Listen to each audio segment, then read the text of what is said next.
नमस्कार। आप सभी दर्शकों का हार्दिक स्वागत है। प्रिय दर्शकों, इस कार्यक्रम में एक दर्शक के प्रश्न का उत्तर दिया जाएगा और मैं आप सबसे हमेशा कहता भी हूं कि आपके मन में भी कोई प्रश्न हो तो आप अवश्य पूछें।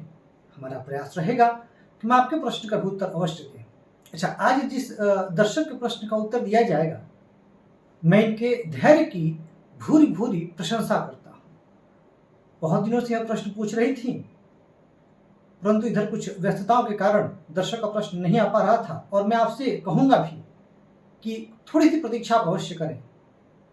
बिना किसी शिकायत के लगातार कमेंट करती रहीं और निसंदेह आप बहुत धैर्यवान हैं और धैर्य एक बहुत विशेष गुण है जो कि मैं अपने परिवार के सदस्यों से कहूंगा कि थोड़ा सा धैर्य आप रखें, क्योंकि कुछ व्यस्तताओं के कारण प्रश्न में थोड़ा विलंब हो जाता है।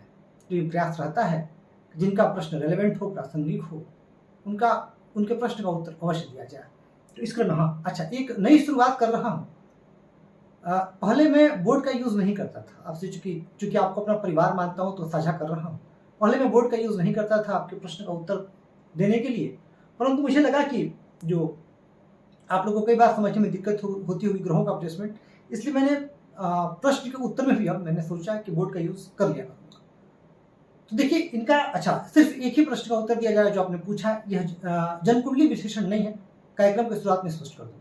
तो देखिए इनका जो प्रश्न है, इन्होंने पूछा है कि ये गवर्नमेंट जॉब की तैयारी कर रही हैं और इनफैक्ट बैंक की तैयारी कर रही है, बैंक में, सरकारी बैंक में जाना चाहती हैं, तो इन्हें नौकरी नहीं मिल पा रही है, यानी प्रयासों में असफलता जो है वो मिल रही है और साथ ही इनके हर कार्य में विलंब होता है। अच्छा, इन्होंने यह भी पूछा है कि क्या गुरु के केंद्राधिपत्य दोष और शनि की दृष्टि की वजह से ऐसा हो रहा है क्या, जो शनि की दृष्टि कर्म भाव पर जा रही है।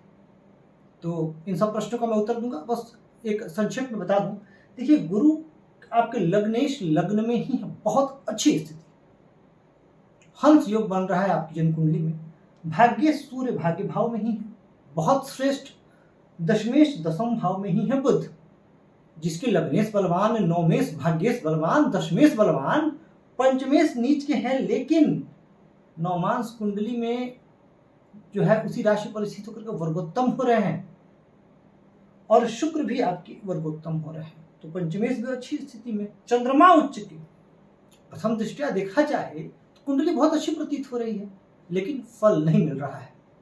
क्या कारण है इसके पीछे? तो देखिए उषा जी, आपको बता दूं मैं कि गुरु को केंद्राधिपत्य दोष नहीं लगेगा यहाँ, क्योंकि गुरु स्वयं लग्नेश और अपनी ही राशि में है। ये एक एक्सेप्शन है केंद्राधिपत्य दोष का। तो इस चीज से तो आप निश्चिंत हो जाइए, गुरु आपके बहुत बलवान है। और कह दूं आपको कि गुरु की महादशा, हालांकि विलंब है उसमें, लेकिन गुरु की महादशा जब आएगी तो वह 16 वर्ष का जो समय होगा आपके जीवन का सर्वश्रेष्ठ समय होगा। उस समय आपको मान सम्मान, प्रसिद्ध, कीर्ति, ख्याति, महत्वाकांक्षाओं की पूर्ति, सभी कुछ होगा। अब बात करते हैं आपके प्रश्न पर कि आपने जो प्रश्न पूछा कि क्यों नहीं नौकरी लग पा रही है, क्या शनि इसके पीछे कारण है क्या? तो बिल्कुल देखिए, शनि हालांकि चतुर्थ भाव में केतु के साथ है, शापित दोष बन रहा है, बुध राहु जड़ दोष बना रहे हैं। देखिए कहीं ना कहीं शनि एक भूमिका में तो है, क्योंकि शनि का प्रभाव जिन भाव पर पड़ता है वहां से संबंधित विलंब होता है और आपके लग्न में शनि जो है अकारक है, मारक भी है। तो शनि बहुत अच्छी, लेकिन यहाँ पर गुरु की राशि पर है, ये एक अच्छी स्थिति है कि विलंब के बाद भी आपको फल देंगे। चतुर्थ भाव में शनि अच्छे नहीं माने जाते, हालांकि मैंने पूर्व में कह चुका हूँ कि चतुर्थ भाव में धनु अपनी स्वराशियों जैसे मकर, कुंभ, तुला, धनु और मीन अपवाद होते हैं, अच्छा फल दे जाते हैं इन राशियों पर, परंतु आपके राहु के साथ संबंध बन रहा और केतु भी है, तो शनि कुछ अच्छा परिणाम तो नहीं देंगे आपको। लेकिन फिर भी मैं कहूँ आपसे कि सरकारी नौकरी का आपका योग तो है, आपको प्रयास करते रहना चाहिए। विलंब क्यों हो रहा है, कारण को जानते हैं। एक तो शनि की दृष्टि, अच्छा, शनि दशमेश को भी देख रहे हैं, राहु को भी देख रहे हैं। राहु कन्या राशि पर धनु लग्न में बहुत अच्छा फल देते हैं, परंतु यहाँ पर राहु जिसके साथ बैठे हैं उसी में बल नहीं है। अब आपके मन में सवाल आएगा कि अभी तो मैं कह रहा था कि बुध उच्च के हैं, तो फिर बुध में बल क्यों नहीं? तो देखिए, जैसे ही मेरी नजर आपके नौमांश कुंडली पर जाती है तो आप देखिएगा कि आपके बुध मीन राशि पर स्थित है, यानी बुध नीच के हैं और ये आपकी कुंडली में स्पष्टतः दिखाई दे रहा है। आप लोगों में से कुछ दर्शक पूछते हैं कि मैं नवमांश कुंडली और डिविजनल चार्ट पर इतना महत्व क्यों देता हूं, तो मैंने कई कुंडलियों के माध्यम से यह समझाया है कि देखिए, लग्न कुंडली में ग्रह भले मजबूत हो, पर अगर नवमांश कुंडली में ग्रह बहुत मजबूत नहीं है तो अच्छा फल नहीं दे पाते हैं। तो ये कारण है। एक तो आपके बुध कमजोर हो गए, तो राहु बहुत अच्छा नहीं कर पा रहे हैं। ठीक है, राहु की दशा चल रही है, पर दशमेश जो है दशम भाव के स्वामी वही तो मान सम्मान देंगे, वही तो नौकरी देंगे, तो उनका तो बलवान होना आवश्यक है। दूसरी बात, शनि आपके नवमांश कुंडली में उच्च के हो रहे हैं। अब शनि और बलवान हो रहे हैं, यानी शनि के प्रभाव में और वृद्धि हो रही है, और शनि विलंब के कारक है। तो शनि में ज्यादा बल और दशम भाव कमजोर, तो विलंब तो होगा ही, इसमें कोई संदेह नहीं है। और यही कारण है आपके दशम भाव का कमजोर होना विलंब को दर्शा रहा है। अब यहां देखा जाए तो जो शुक्र और मंगल आपके आगे हैं अष्टम भाव में।